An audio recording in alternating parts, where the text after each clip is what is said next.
Can you solve your addiction in just one day? Well, the Freedom Model team has helped thousands of people to do just that. Join us for an intensive one-day interactive learning experience as we take you through the entire Freedom Model solution in just one day and learn the most up-to-date strategies based on our research and experience helping tens of thousands of people over the past 34 years. You will see clearly exactly why you are still struggling and how to stop those struggles once and for all. No more confusion, no more guilt or pain or shame. Click the link in our bio to learn more now, or go to thefreedommodel.org, click on the For the Substance User tab and choose One Day Addiction Solution. Enroll today. It's time for you to step off the addiction roller coaster for good and learn a solution that works. It's called Families Moving Past Addiction Masterclass. It's a live, free online event where you'll hear new and empowering information about addiction, and that's great news. If you love someone who is struggling with an addiction, then this masterclass is for you. To enroll in this free 1-hour class, click the link provided or go to thefreedommodel.org. There are various dates and times for the class, so choose the one that works best for you. See you at the masterclass. Welcome to the Addiction Solution Podcast. I'm Michelle Dunbar. Enjoy listening and watching as addiction experts Mark Sheeran and I cover controversial as well as helpful topics on addiction, how to move past it, and other related subjects. As two of the co-founders of the Freedom Model, Mark and I will give you a completely new perspective on the topics that matter to you. We will take to task the Recovery Society's lies and misinformation and replace them with facts, research, and the methods to move on from addiction struggles without 12-step meetings, rehabs, and the shackles of endless recovery. Let's escape the treatment and recovery trap together and learn to be free. Welcome to the truth. Hi, everyone. Welcome to the Addiction Solution. I'm Michelle Dunbar. And I'm Mark Sheeran, and we wrote The Freedom Model for Addictions, and Michelle wrote The Freedom Model for the Family. That's right. So today, along with Stephen Slate. Along with Stephen Slate, our colleague Stephen Slate. Stephen did a ton of the writing. He did. Yeah. And look if you're new to the podcast and you want to learn a little bit more, check out Stephen's TED Talk. Go to YouTube and type in Stephen Slate, Our Relationship to Addiction, or Stephen Slate TED Talk, and you will find it there. That's right. On It'll YouTube. blow your mind. It will blow your mind. It's fantastic. So, and of course you can go to the Freedom Model YouTube channel where we have like more than 1,000 videos now. We have shorts, we have long videos. All these podcasts are there. If you're just listening and you want to watch us, we now have, I think the last maybe 60 to 70 episodes are also available on YouTube. Yeah. We try to put up about 4 reels or shorts a day. Yeah. So yeah, Mark does most of them. Yeah. whatever I'm thinking about, I throw up there. Yeah. In less than a minute. Yep. So, all right, let's get started. Well, what I want to talk about today is something that's been discussed a lot online, and it's discussed a lot overall. And that is, do your emotions just happen to you? And this is a topic that for me, is really important because for the most of my life, I was involved in the mental health world and was basically led to believe that I was a victim of my brain chemistry and a victim of my emotions, and that there was something wrong with me. I struggled with OCD tendencies when I was a kid. I had terrible nightmares, as young as I can remember that were, I guess you call them night terrors. I was kind of like a quirky kid a little bit, but there were things going on in my life at that time that were pretty traumatic and devastating on a daily basis. My dad was a very heavy drinker. He could be violent and abusive. So and he was a big dude. He was 6'3" and usually ran about 250 to 300 pounds. And he was a big, big man. My mother was a tiny, tiny person. She was not even 5 foot tall, maybe 100 pounds, soaking wet. And I was the oldest of three. So I felt an enormous responsibility from as young as I can remember to protect my siblings, and myself. And so I developed habits, right? I developed habitual ways of thinking and perceiving that were all about protecting myself. That's what we learn when we're young, especially if we're in a situation where we have to do that. And but does that mean that as I go forward in my life, I have to keep those habits? I have to keep those ways of thinking and perceiving? And so for a very long time, I also was, my dad went into AA. So I was told that, oh, you'll be an alcoholic. So from the youngest age I can remember, I was told that I was basically a victim of my brain. Mhm. And so I've spent the better part of my adult life fixing that misperception, because make no mistake, it's wrong. Okay. It's wrong. And it caused problems in my life probably until maybe 10 years ago. And even now, I'm continuing to learn more and more about what kind of control I have. Mark would tell us for a long time, emotions don't just happen to you. You have a part in your emotions. Your emotions are based on how you perceive things, and your interpretation of events, and how they're going to affect you personally. And all the old philosophers talk about that. Um, but somehow our culture today has thrown all of that out. It's thrown all of that out, and we've built an entire industry, this pharmaceutical industry, Yeah. based on this idea that you are not in control. You're never in control of your emotions. They do just happen to you. And well, if you're somebody that struggles with these things, then you're just going to have to learn to live with it, and pile on medications, and go to therapy, and just muddle through. um and it's a lie. It's not real. Now I'm going to qualify this and say, I don't have a PhD in psychology. I do have training in psychology and mental health. I've been working with people for my entire adult life for more than 30 years. Mark has as well. And we've both overcome emotional problems. I had a mental health diagnosis as well. And so I've done a ton of research on this. I've run a ton of experimentation with myself. And so I'm going to be talking from personal and professional experience, but I'm not a doctor.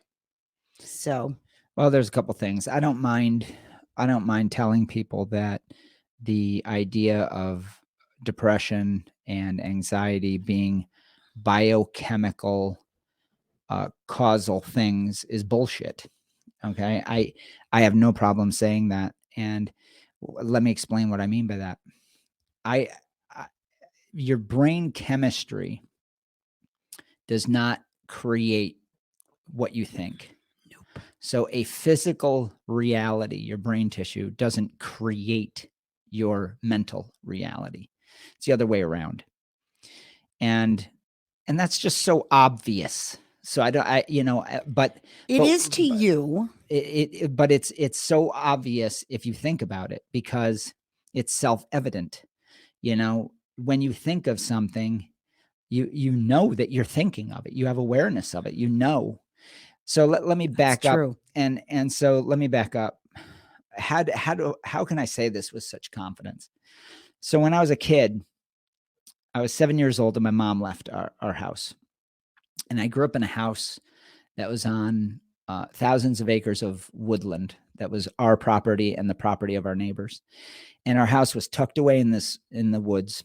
And there were three houses. There was our house where the kids lived. Then my father had an apartment in a different house And then my aunt and grandmother lived by the kitchen and the eating quarters. And it was all connected in the middle by a glass atrium with basically what looked like a jungle, which was pretty cool. But it isolated us kids into a drug house.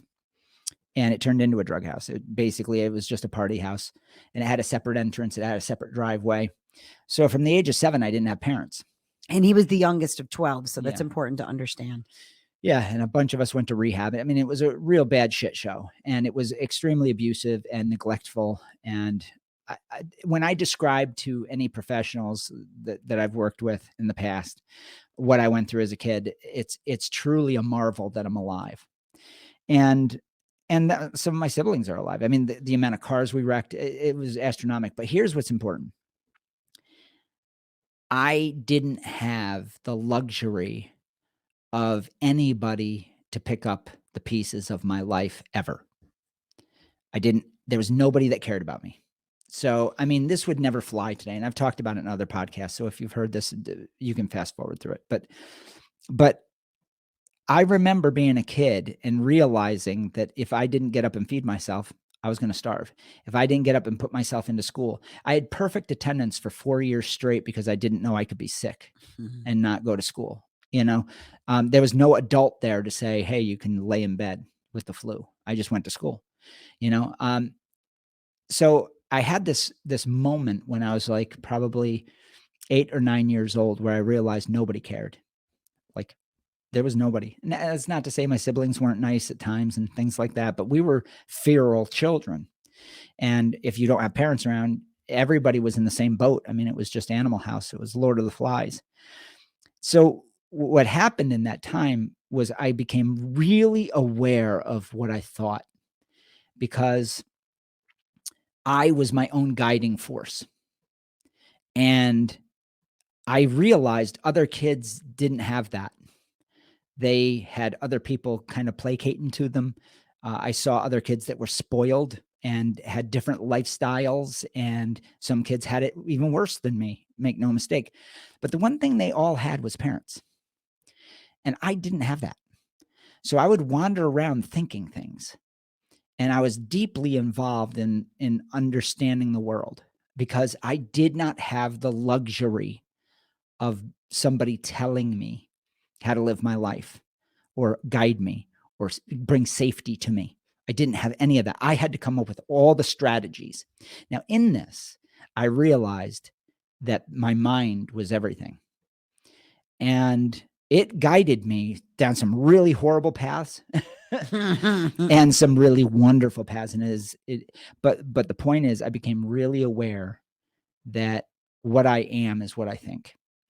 And I think that experience does make me an expert in understanding how people think. And then I spent the last 34 years helping people with a myriad of really intense and difficult and complicated problems and solving them with the power of their mind. So I think that it's really important to understand that our interpretation, this is where Michelle started, our interpretation in our mind is what guides our reality, not our biochemistry. Yeah. Now, that's not to say that there isn't an effect of being depressed, interpreting situations in a depressing way, feeling hopeless in our mind, that it affects brain tissue. It absolutely does. So some of that is measurable, right? Yes. And we can see that. So the same thing for anxiousness. If you grow up like Michelle did and the way I did, you are an exceedingly anxious person. Yeah.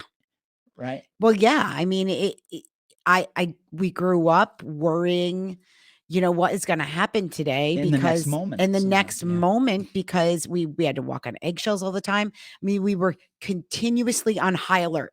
And yeah, you grow up that way and you develop patterns of thinking and perceptions based on your experiences.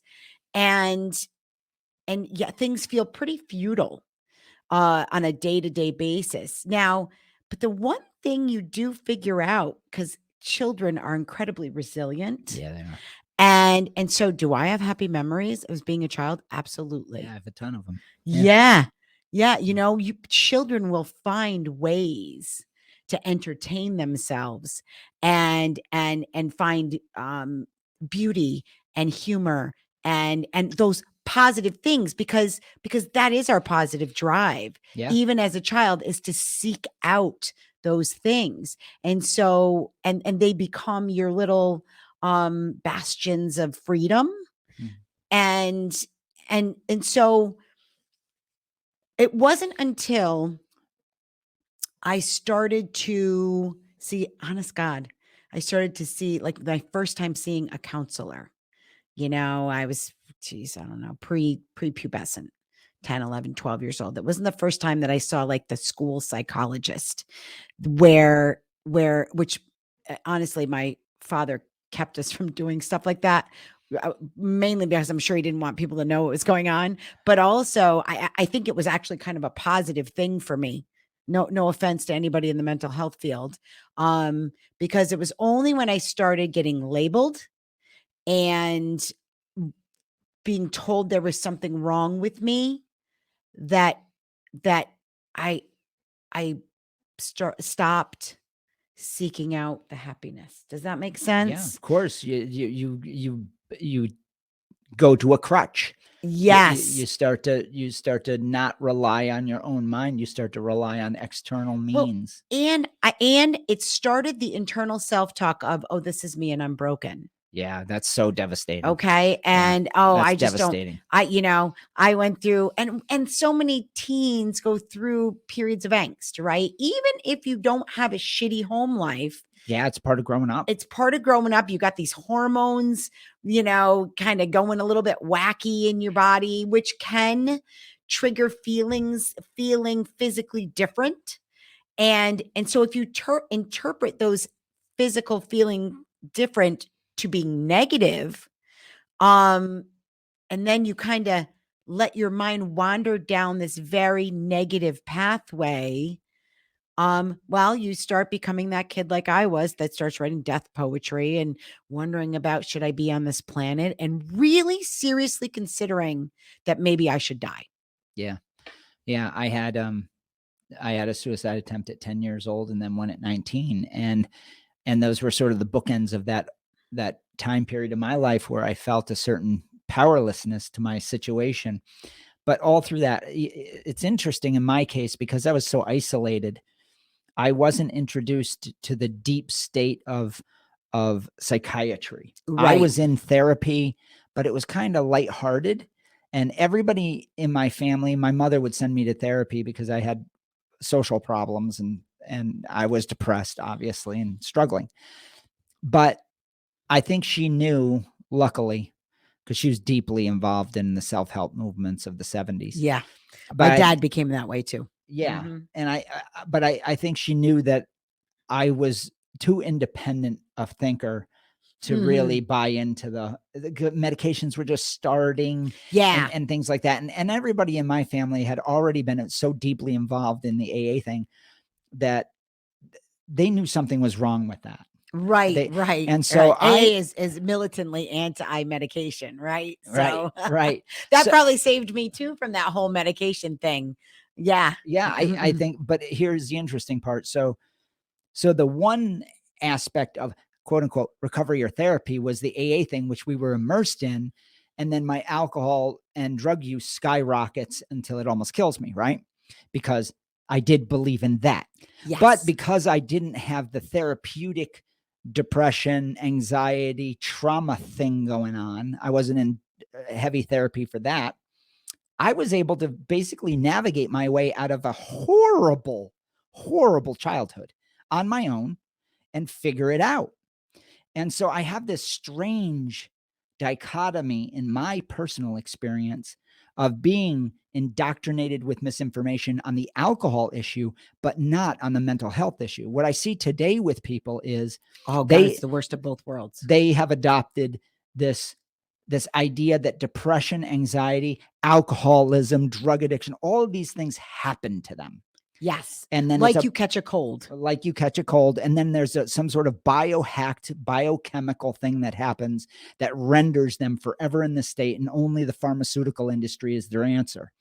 That whole thing is so sad to me because I was this weird kid in a petri dish, isolated in the woods, being severely abused, neglected, sexually molested. All these things were happening to me. And yet, on my own, I navigated out of that, and I am a completely, really okay person. And I was okay even then. I had managed to figure out how to navigate that as best I could. But I knew the difference between what I felt in my body and what was happening to me physically, and how I was abused, and that I had a mind where I could go elsewhere Yeah. and survive it. I knew that I was eventually going to get out of that house and leave. And eventually at 18 years old, I was gone. I've never been home since. I never went back to that hometown. So I think it's really important that there's millions of people like me and you that navigated their way out of this. And I think that the people that are totally sort of enmeshed in that pharmaceutical model, they need to know they're not the majority.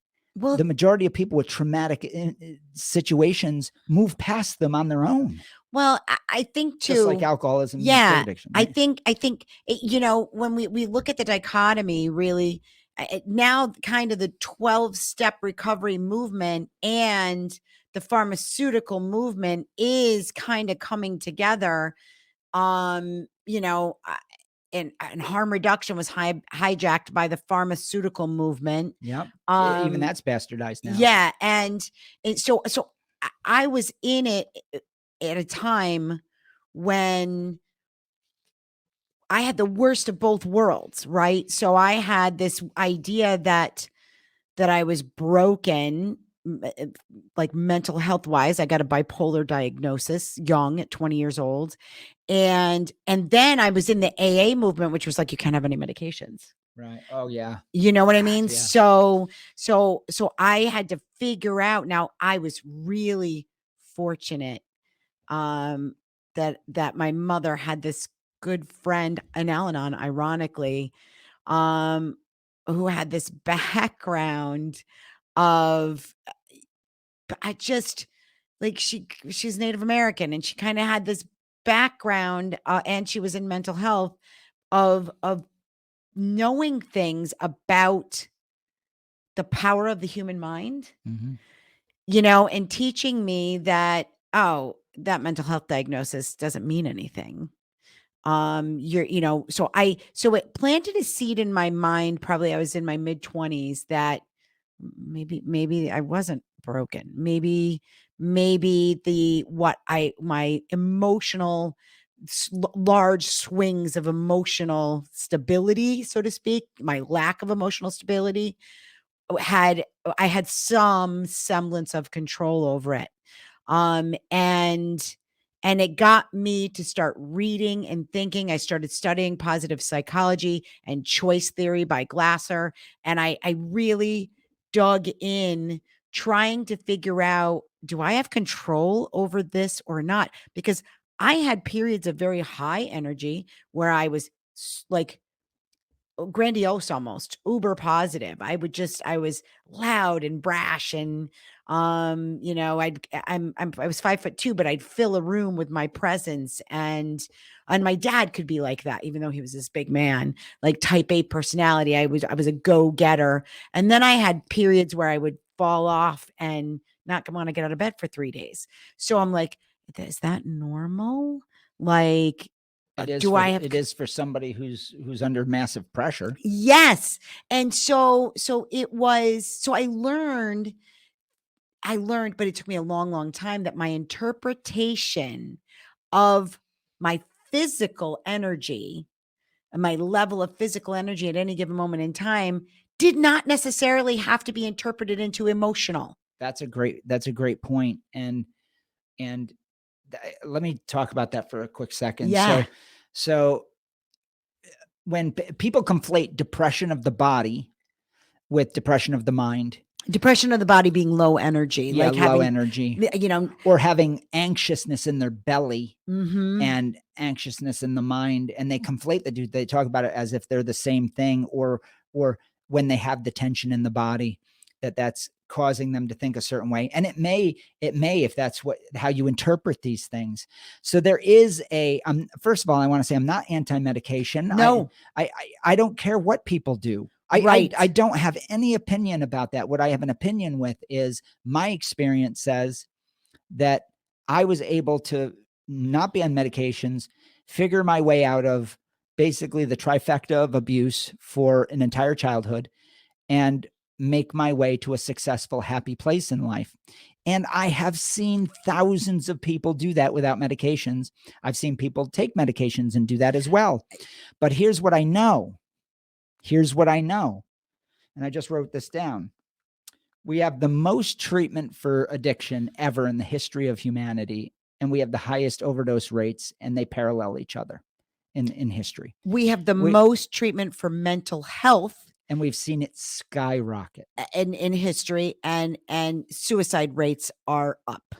Not up, skyrocketing. Yeah. All of this stuff is skyrocketing as the pharmaceutical movement has proliferated.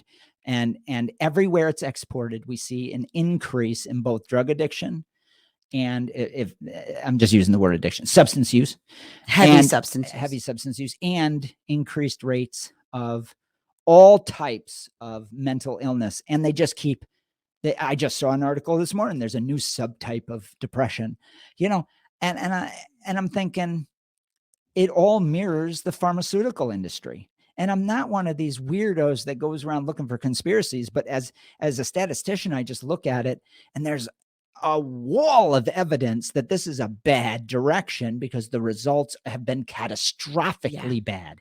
They haven't been somewhat bad. They haven't been neutral. There hasn't been, people will point to their medications. And in some cases, we have people that have improvements in performance and life quality. I agree. I have nothing to say about that. But is it the majority? Right. As an aggregate, when you look at what's happened, the more we take the power or the idea that you can solve problems internally with your mind, the further we get from a happy person. Yeah. That's a fact. I can't change it. That's what the numbers say overwhelmingly. So am I a pharmacologist? No. I just look at the overwhelming data that says we're moving in a bad direction. I have my personal experience that says I had what I call the trifecta of abuse: sexual neglect and physical abuse. And I'm okay. And I didn't have a psychiatrist fix it. I didn't have a medication fix it. I had a huge drug problem on top of that. I had a violent streak. I had antisocial behavior. I was in and out of hospitals for all kinds of problems. I had everything bad that you can have short of being in a concentration camp. And I'm okay. And I did that by thinking my way out of it. Yeah. And I'm not saying that people shouldn't go looking for help either. Well, absolutely not. I mean, I think seeking that, I look at my life changed dramatically, literally from the result of a conversation with a woman who probably has no idea how that she changed my life to that extreme. That's great. You know what I mean? Just by her saying to me, and she had some letters after her name. Okay. She was a professional woman.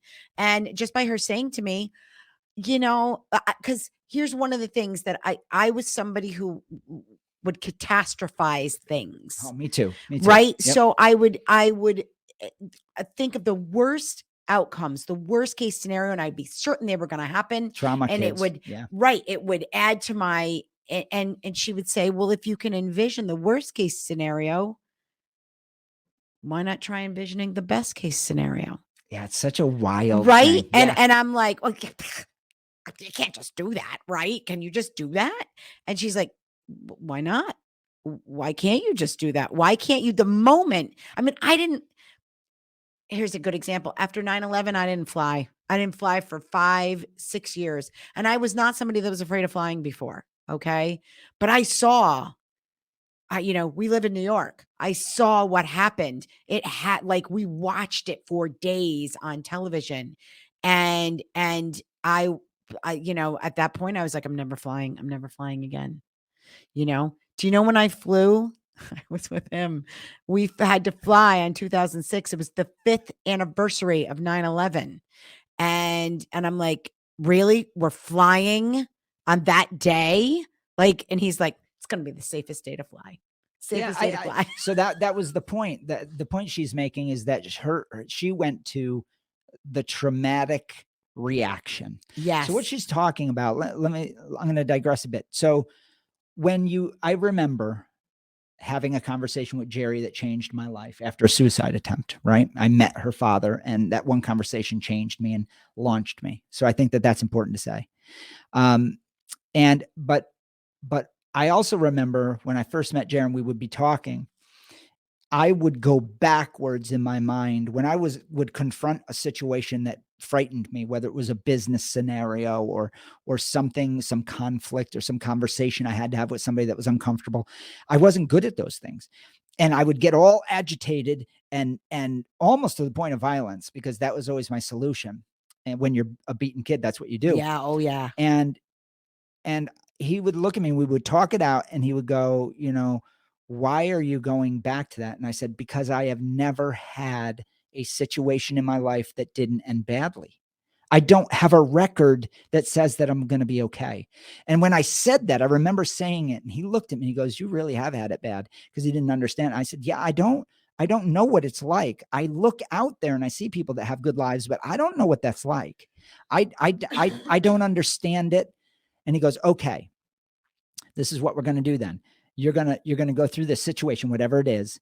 And I'm going to coach you to just think positively about the outcome. Let's be the eternal optimist. So I started doing this. I thought it was fucking silly, to be honest. Mhm. I thought it was ridiculous, but I gave it just a chance. And then things turned out a little better and a little better and a little better and a little tiny. And then I would regress and I would fuck something up. I would regress and I would recreate. Right. I would recreate my trauma. I literally would go backwards in my mind. That's the first step to recreating trauma. And then I would act accordingly as if somebody was there to hurt me. And then what does that do? It causes conflict. And I have a negative feedback loop that I just reinforced. And I would do this over and over. And then I would say, I got to climb out of that. And here's the difference between the two scenarios. One is you're looking back. One is you're looking forward. Yes. Looking forward with a positive outlook makes a positive situation happen. It literally does, because you're the only one in there. There is no forces at work here. I get to choose. And that's what she was saying. And so when she said, we're going to fly on 9/11, her trauma said, she looked in the past and said, this is a bad idea. Bad idea. This is going to be terrible. And I immediately was thinking differently. I was thinking it's the most secure day of all. Everybody's Right. on massive high alert. No terrorist is going to attack on 9/11 again. Right. Exactly. 5 years to the day. Yeah, they can't, because everybody is on crazy high alert. So it's the most wonderful day to fly. Not to mention nobody else was on the plane. It was empty. It wasn't full. So it was quite a nice flight. So these are differences in perspectives. And I want to really reiterate that I don't know what you're thinking. I don't know how you've lived your life. Everybody has their unique experience. But when I look at the aggregate of the direction we're going, it's a bad one. The results have been terrible. This latest generation of children has grown to think that they're fragile, weak, and screwed, and think that words are harmful, can actually physically harm them. Yeah, or devastate their mental health. And we didn't grow up that way, and consequently, I'm pretty damn well adjusted. People can make fun of me. I don't really give a shit. So So this idea, and people are like mocking Gen X, right, online, that we're bootstrap people. You pick yourself up by your bootstraps, and you just keep going. And yes, yep, that's the answer. Guilty as charged. Okay, and thank God we did impart that on our children as well. Now, I can remember thinking as I was raising my children, at first when I was raising them, I was literally terrified that I was going to do something that would harm them for life.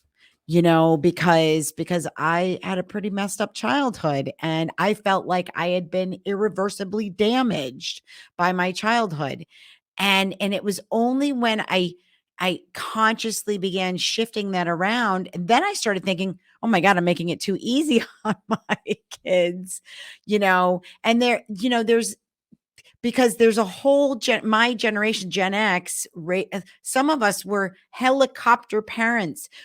Our parents were kind of out of the picture. Like our parents just kind of let us do our thing. And the pendulum does tend to swing. And so, we have a generation of kids that, if they got a bad grade, their parent was in school going, "Why did my kid get a bad grade?" I mean, there is a happy medium of letting people figure shit out and realize that not only are we not fragile, but our minds are like super powerful. Yeah, Like they create our reality. we are what we think, literally. Yeah. So yeah, it pains me. It pains me to see these kids who now focus on diagnosis. And well, and Focus on I mean, focus on feeling like if they physically feel bad, then they're emotionally feel bad. And then they believe that they're weak. They believe that they're not okay in their own skin. And then there are people that are actually feeding that and saying you're not. And by the way, here's some medication. yeah, That's going to make you feel, which it can't do. it's a weird thing that when you focus, it's like heroin awareness created a heroin jump in its use, and heroin right? use. Yep. Yeah. And it's a weird thing to me, having grown up where people are like, you grew up in an era where people didn't care about mental health. And truth is they didn't a lot. And, No. and you know what? I am so glad they didn't, because because life was real. And I was focused on making a living at 16 years old. I was focused on getting a car. I was focused on getting laid and having fun and trying to find my way to navigate through being an adolescent. And I was concentrating on conflict resolution. I had to go out and fist fight this kid to get some social status. That was my world. There wasn't anybody going, Mark, how do you feel? I didn't have that. I had to sort through that and figure it out myself. Now, but here is where I got screwed, was when they started saying, if you drink, you'll be an alcoholic. Yes. That became my reality. Yes. So that's where I was directed, and that almost killed me. Me too. That misinformation. Now we have an entire, holy shit. I feel bad for kids that are growing up today. I have a grandson, and I told my son, he's like, I think we're going to homeschool. All this weird shit that's going on about mental health and stuff. I just want my kid to be normal. Well, and we'll deal with it as it comes. Whatever comes, we'll deal with it. And that's parenting. I'm not going to, one of my kids, he was, I think the first time he told me he shouldn't be alive, he was like 6 years old. And that's, I remember thinking, oh, that's me. Oh my God.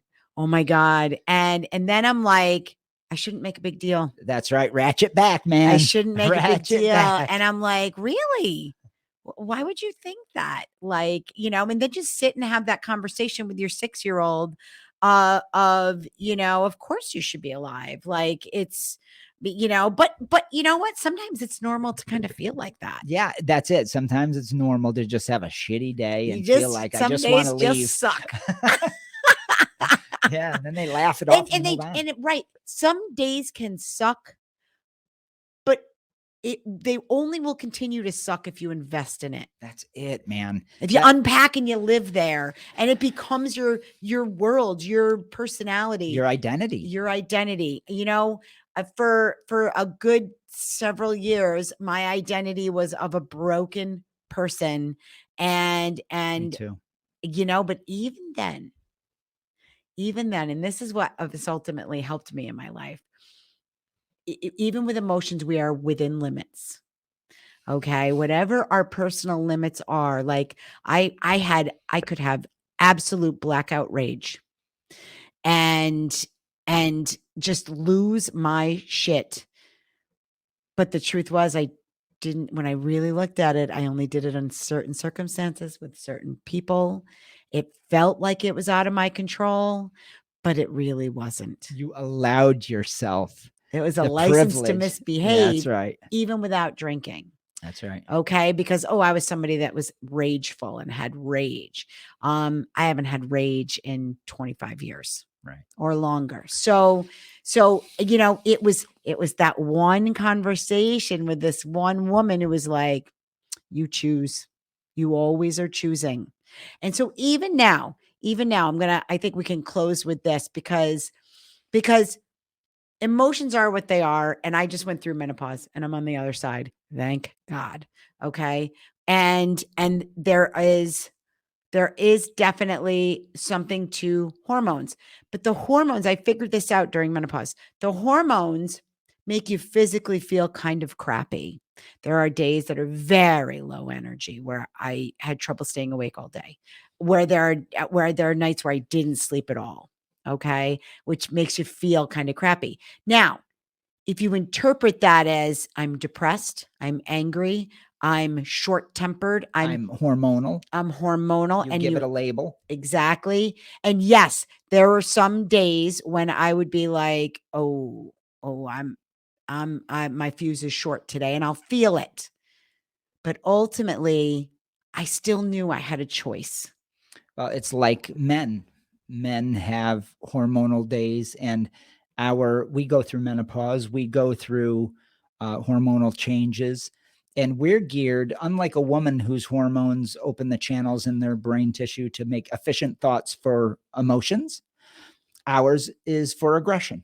Yeah. And so, but that doesn't mean that I have a license to go out and hurt somebody. Right. You and know? lose my temper. And Right. yeah. And when you understand that your mind is your mind and your body is your body, and they have this relationship of working together that makes your being, and you become aware of this and you become aware of your thoughts, you can guide your thoughts. You can. But here's the deal. Some days, like Michelle just explained, you just feel like shit.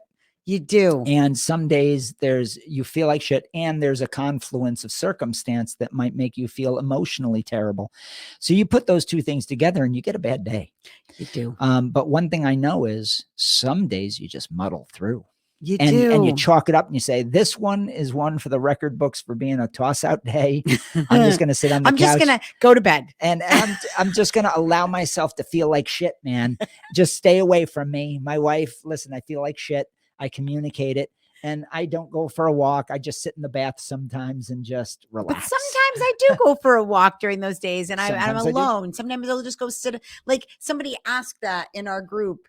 So what do you do to deal with your stress or these like negative feelings or physically bad feelings or whatever they are? And if I'm in one of those days where it doesn't feel like I can just simply change my mind, I will consciously Exercise. do something, Yeah. something that comforts me. Yeah. Now, if you believe that sitting outside and having a glass of wine comforts you, know that what's comforting you is the ritual of it. Because I can sit outside and have a cup of hot tea. I can sit outside and have a lemonade. I can. It just You can it sit doesn't outside matter. and not do anything. And not do Yeah. anything. And because it's the something that I find comforting. It's something that you decide, you Yes. choose. So there's a mental process to feel better. To feel better, whatever that is. And I have a whole host of things that I do. Now, sometimes I'll feel like, oh, I want to be alone, but sometimes I'll just call a friend or like just want to. And you know what I don't do? I typically don't call a friend to talk shit. I typically will call either to find a solution or to talk about something positive, like to go ask, hey, how's your grandson doing? Yeah. Do you know what I mean? And just take your mind off of whatever it is. And stop reinforcing the negativity. Exactly. Exactly. So I hope that this was helpful for people that might be struggling emotionally. If you're going to seek help, I recommend seeking help from a cognitive behavioral therapist. They are specifically trained to help you to interpret situations and events differently, and they help you to figure out how much control you do have over the way you think and how much your thinking affects your emotional state of being. That's it. Okay, thank you, everyone. All right, Hey, everybody. hey, just want to give a plug for our 1-day addiction solution, and we're actually in development, like seriously, like figuring this out. How how much we can we can show you everything you need to know on how to solve your addiction in just 1 day. Yeah, we had our first one. It was sold out, and it was awesome last week, and the people were absolutely blown away. I know we were. We were Yeah. because it was like our first time presenting Yeah. all of this. Like everybody's like, you can do the whole freedom model in 1 day, and we weren't even sure, quite frankly, Because but it was a lot of work. it's a lot of But work. here's what's wild. Part of the cost of this when you pay is you also get 3 coaching sessions post workshop, private. And you also get a year of Freedom Model online program gratis. So you get supported for the entire year. While you're And implementing all of these changes into your life and figuring this out. Because yes, you can get all of the information you need in just 1 day. And then it's now for some people, they leave and they're like, holy shit, I'm done. I'm done. I can't, this is awesome. Right. Yeah. And for some people, it's a process of figuring out exactly what you want. So yeah, join up if you really are ready to move forward with your life. Yeah. To solve it once and for all. We can show you how to do that. We can show you how to do that. So, all right, go to thefreedommodel.org to learn more. And hey, we'll see you next time. See ya. Are you struggling with a drug or alcohol problem, but you don't want to go to rehab or group meetings? Well, that's why we created the non-12-step Freedom Model Coaching Program in 2011. Through video conferencing on Zoom or Skype, you can work privately with a certified Freedom Model coach from your home or office on your schedule. And here's the best part. With the Freedom Model, you'll never be labeled an addict or an alcoholic, and we won't tell you to go to 12-step meetings or hamper your life with endless recovery rituals. Instead, you can learn exactly why addiction isn't a disease and how you can solve the problem for good and move on with your life. Do you want to be completely free from your addiction? Do you want to never have to attend meetings, rehabs, or addiction counseling ever again? And do you want to solve your problem from the comfort of home? Then call us at 888-424-2626 to talk with a Freedom Model coach today and experience the Freedom Model difference.